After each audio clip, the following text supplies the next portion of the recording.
Hi hello friends, welcome back to my channel. Friends, ನೀವು ನೋಡ್ತಾ ಇದ್ರ all in one tips channel. Friends, ಇವತ್ತಿನ ವಿಡಿಯೋದಲ್ಲಿ ವಿಂಟರ್ ಸೀಸನ್ನಲ್ಲಿ ಯೂಸ್ಫುಲ್ ಆಗುವಂಥ ಕೆಲವೊಂದು ಈಸಿ ಟಿಪ್ಸ್ಗಳನ್ನು ತಿಳಿಸ್ತಾ ಇದ್ದೀನಿ. ಈ ಎಲ್ಲ ಟಿಪ್ಸ್ಗಳು ಗೊತ್ತಿದ್ದೆ ನೀವು ತುಂಬ ಟೈಮ್ ಹಾಗೂ ಹಣನ ವೇಸ್ಟ್ ಮಾಡಿರ್ತೀರಾ. ಸೊ ಫ್ರೆಂಡ್ಸ್, ಬನ್ನಿ ಹಾಗಾದರೆ ತಡ ಮಾಡ್ದೇನೆ ವಿಡಿಯೋನ ಸ್ಟಾರ್ಟ್ ಮಾಡೋಣ. ಹಾಗೆಯೇ ಕೆಲವೊಬ್ಬರು ಕಮೆಂಟ್ನ ಮಾಡಿದರೆ ಈ ಒಂದು ವಿಂಟರ್ನಲ್ಲಿ ಸ್ಕಿನ್ ತುಂಬಾ ಡ್ರೈ ಆಗ್ತಾ ಇದೆ, ಅದಕ್ಕೆ ಒಂದು ಹೋಮ್ ರೆಮಿಡಿನ ತಿಳಿಸಿ ಅಂತ. ಸೊ ಇವತ್ತಿನ ವಿಡಿಯೋದಲ್ಲಿ ಆ ಒಂದು ಟಿಪ್ಸನ್ನು ಕೂಡ ತಿಳಿಸಿದ್ದೀನಿ. ವಿಡಿಯೋನ ಎಲ್ಲಿ ಸ್ಕಿಪ್ ಮಾಡದೆ ನೋಡಿ, ಈ ಎಲ್ಲ ಟಿಪ್ಸ್ಗಳು ನಿಮಗೆ ಖಂಡಿತ ಯೂಸ್ಫುಲ್ ಆಗುತ್ತೆ. ಓಕೆನಾ? ಸೊ ಫ್ರೆಂಡ್ಸ್, ಬನ್ನಿ ಹಾಗಾದರೆ ಮೊದಲೇ ಟಿಪ್ ಯಾವುದಂತೇಳಿ ನೋಡ್ಕೊಂಬರೋಣ.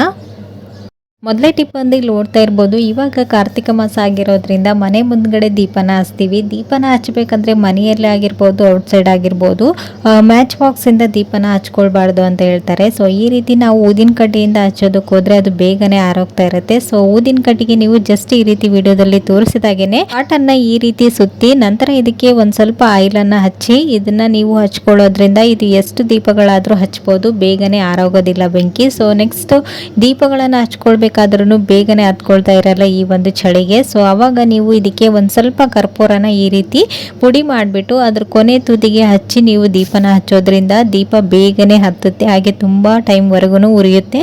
ಸೊ ಈ ಟಿಪ್ಸ್ ಕೂಡ ಖಂಡಿತ ವರ್ಕ್ ಆಗುತ್ತೆ, ಒಂದ್ಸರಿ ಟ್ರೈ ಮಾಡಿ ನೋಡಿ. ಓಕೆನಾ? ನೆಕ್ಸ್ಟ್ ಟಿಪ್ ಬಂದು ಇಲ್ಲಿ ನೋಡ್ತಾ ಇರ್ಬೋದು, ಸಕ್ಕರೆಯಲ್ಲಿ ನಾವು ಒಂದು ಸ್ವಲ್ಪ ಕೈ ತೇವಾಂಶ ಇರುವಾಗನೇ ನಾವು ಸಕ್ಕರೆನ ತೊಗೊಂಡ್ವಿ ಅಂದರೆ ಸಕ್ಕರೆ ಒಂಥರ ಬ್ಯಾಡ್ ಸ್ಮೆಲ್ ಬರ್ತಾ ಇರುತ್ತೆ, ಹಾಗೆಯೇ ಉಂಡೆ ಕಟ್ಟೋದು ಆ ರೀತಿ ಆಗ್ತಾ ಇರುತ್ತೆ, ಮತ್ತು ಇರುವೆಗಳು ಸಹ ಜಾಸ್ತಿ ಬರ್ತಾ ಇರುತ್ತೆ. ಸೊ ಈ ಎಲ್ಲ ಪ್ರಾಬ್ಲಮ್ಸಿಂದ ಅವಾಯ್ಡ್ ಮಾಡೋದಕ್ಕೆ ಇದರಲ್ಲಿ ನೀವು ಒಂದು 4 ಲವಂಗ ಹಾಗೂ ಏಲಕ್ಕಿನ ಹಾಕಿ ಈ ರೀತಿ ಮುಳುಗಿಸಿ ಇಡೋದ್ರಿಂದ ಈ ಒಂದು ಸಕ್ಕರೆ ಉಂಡೆ ಕೂಡ ಕಟ್ಟೋದಿಲ್ಲ, ಹಾಗೆಯೇ ಇದರಲ್ಲಿ ಇರುವೆಗಳು ಮತ್ತು ಸಕ್ಕರೆ ಒಂಥರ ಬ್ಯಾಡ್ ಸ್ಮೆಲ್ ಎಲ್ಲನೂ ಬರ್ತಾ ಇರುತ್ತೆ ಒಂದೊಂದು ಸಲ. ಸೊ ಆ ರೀತಿ ಆದಾಗ ನೀವು ಈ ಒಂದು ಟಿಪ್ಸ್ನ ಟ್ರೈ ಮಾಡಿ ನೋಡಿ. ಈ ಟಿಪ್ಸ್ ಖಂಡಿತ ವರ್ಕ್ ಆಗುತ್ತೆ, ಒಂದ್ಸರಿ ಟ್ರೈ ಮಾಡಿ ನೋಡಿ. ಓಕೆನಾ? ನೆಕ್ಸ್ಟ್ ಟಿಪ್ ಬಂದು ಇಲ್ಲಿ ನೋಡ್ತಾ ಇರ್ಬೋದು, ಇದು ನಿಮ್ಮ ರಿಕ್ವೆಸ್ಟೆಡ್ ಟಿಪ್ಸ್.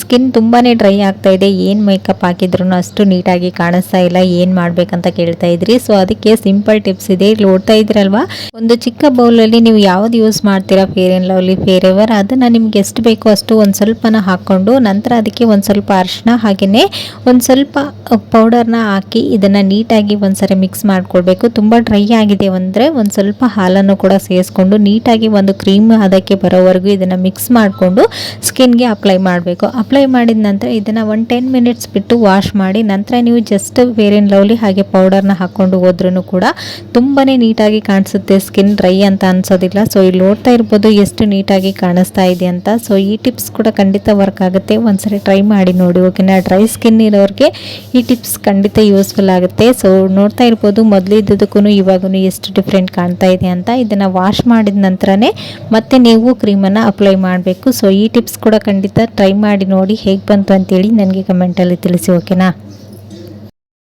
ನೆಕ್ಸ್ಟ್ ಟಿಪ್ ಬಂದು ಇಲ್ಲಿ ನೋಡ್ತಾ ಇರ್ಬೋದು, ಕೀ ಚಾವಿಗೆ ನಾವು ಈ ರೀತಿ ಕೀಗಳನ್ನು ಹಾಕ್ಕೊಳ್ಬೇಕಂದ್ರೆ ತುಂಬಾ ಕಷ್ಟಪಡ್ತಾ ಇರ್ತೀವಿ, ಕೈಯೆಲ್ಲನೂ ಪೇನ್ ಆಗ್ತಾ ಇರುತ್ತೆ ಉಗ್ರಿಂದ ಇದನ್ನು ತೆಗೆಯೋದಕ್ಕೆ ಹೋದರೆ. ಸೊ ಆವಾಗ ನೀವು ವೇಸ್ಟ್ ಅಂತ ಬಿಸಾಕೋ ಈ ಪೆನ್ ರಿಫಿಲ್ಲಿಂದ ಈ ರೀತಿ ನೀವು ರಿಂಗ್ಗಳಿಗೆ ಕೀನ ಹಾಕ್ಕೊಳ್ಬೋದು. ಸೊ ಇಲ್ಲಿ ನೋಡ್ತಾ ಇದ್ರಲ್ವ ವಿಡಿಯೋದಲ್ಲಿ ತೋರಿಸಿದ ಹಾಗೆಯೇ ಈ ಒಂದು ಕಡ್ಡಿನ ಈ ರೀತಿ ಇಟ್ಕೊಳ್ಬೇಕು. ಇಟ್ಟು ನಂತರ ನೀವು ಇದರಲ್ಲಿ ಎಷ್ಟು ಕೀ ಬೇಕು ಅಷ್ಟನ್ನು ಸೇರಿಸ್ಕೊಂಡು ಈಸಿಯಾಗಿ ನೀವು ಈ ಒಂದು ಕೀ ಚೈನ್ ರಿಂಗ್ ಒಳಗಡೆ ನೀವು ಜಾಸ್ತಿ ಕೀಗಳನ್ನು ಕಡಿಮೆ ಟೈಮಲ್ಲಿ ಹಾಕ್ಕೊಳ್ಬೋದು, ಹಾಗೆಯೇ ಈಸಿಯಾಗಿ. ಸೊ ಈ ಟಿಪ್ಸ್ ಕೂಡ ಖಂಡಿತ ವರ್ಕ್ ಆಗುತ್ತೆ, ಒಂದ್ಸರಿ ಟ್ರೈ ಮಾಡಿ ನೋಡಿ. ಓಕೆನಾ? ಸೊ ನೋಡ್ತಾ ಇದ್ರಲ್ವ ಎಷ್ಟು ನೀಟಾಗಿ ಇದ್ರ ಒಳಗಡೆ ಈ ರಿಫಿಲ್ ಸಹಾಯದಿಂದ ನಾವು ಕೀನ ಹಾಕ್ಕೊಂಡ್ವಿ ಅಂತೇಳಿ. ಮಕ್ಕಳು ಕೂಡ ಈ ಒಂದು ಟಿಪ್ಸ್ನ ಟ್ರೈ ಮಾಡ್ಬೋದು, ಈಸಿಯಾಗಿ ಕೀ ಚೈನ್ ಒಳಗಡೆ ಕೀಗಳನ್ನು ಸೇರಿಸ್ಕೊಳ್ಬೋದು. ಟ್ರೈ ಮಾಡಿ. ಓಕೆನಾ?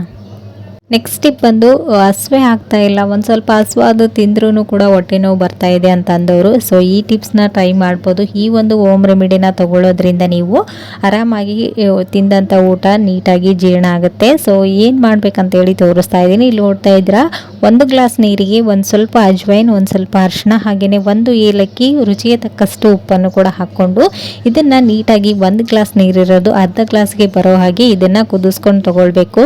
ಇದು ಜೀರ್ಣಕ್ರಿಯೆ ಅಲ್ಲದೇನೆ ಹೊಟ್ಟೆ ನೋವು ಆಗಿರ್ಬೋದು ಅಥವಾ ನೀವು ಕೆಮ್ಮು ಕಫ ಇದ್ದವರು ಕೂಡ ಈ ಒಂದು ಸಿರಪ್ನ ಕುಡಿತಾ ಬಂದರೆ ಆರಾಮಾಗಿ ನಿಮಗೆ ಅದೆಲ್ಲನೂ ರಿಲೀಫ್ ಆಗುತ್ತೆ. ಮಕ್ಕಳಿಗೆ ಇಂಥಲ್ಲೆಲ್ಲ ಮಾತಾಡ್ತಾ ಇದ್ರೇ ಕೆಮ್ಮು ಬರೋದು, ಆಮೇಲೆ ನೀವು ಮಲಗುವಾಗ ಈ ಒಂದು ಡ್ರಿಂಕ್ಸ್ನ ಕುಡಿಯೋದ್ರಿಂದ ನಿಮಗೆ ನೈಟ್ ಫುಲ್ಲು ಊಟ ಮಾಡಿದ್ದೆಲ್ಲನೂ ನೀಟಾಗಿ ಜೀರ್ಣ ಆಗುತ್ತೆ. ನೀವು ಮಾರ್ನಿಂಗ್ ತಗೋರಾದರೆ ಖಾಲಿ ಹೊಟ್ಟೆಯಲ್ಲಿ ಊಟ ತಗೊಳ್ಳೋದಕ್ಕಿಂತ ಮುಂಚೆ 2 ಅವರ್ ಮುಂಚೆನೇ ಈ ಒಂದು ಡ್ರಿಂಕ್ಸ್ನ ತಗೊಳ್ಬೇಕಾಗತ್ತೆ. ಸೊ ಈ ಟಿಪ್ಸ್ ಕೂಡ ಖಂಡಿತ ವರ್ಕ್ ಆಗುತ್ತೆ, ಒಂದ್ಸರಿ ಟ್ರೈ ಮಾಡಿ ನೋಡಿ. ಓಕೆನಾ? ಸೊ ಫ್ರೆಂಡ್ಸ್, ನೋಡಿದ್ರಲ್ವಾ ಇವತ್ತಿನ ಈ ಎಲ್ಲ ಟಿಪ್ಸ್ಗಳು ನಿಮಗೂ ಕೂಡ ಖಂಡಿತ ಯೂಸ್ಫುಲ್ ಆಯ್ತು ಅಂತ ಅಂದ್ಕೊಂಡಿದ್ದೀನಿ. ಯೂಸ್ಫುಲ್ ಆದರೆ ಪ್ಲೀಸ್ ಒಂದು ಲೈಕ್ ಕೊಡೋದನ್ನು ಮರಿಬೇಡಿ. ಮತ್ತು ನಾಳೆ ಹೊಸ ಟಿಪ್ಸ್ಗಳೊಂದಿಗೆ ಮತ್ತೆ ನಿಮ್ಮನ್ನ ಮೀಟ್ ಮಾಡ್ತೀನಿ ಫ್ರೆಂಡ್ಸ್. ಅಲ್ಲಿವರೆಗೂ ಟೇಕ್ ಕೇರ್, ಬಾಯ್.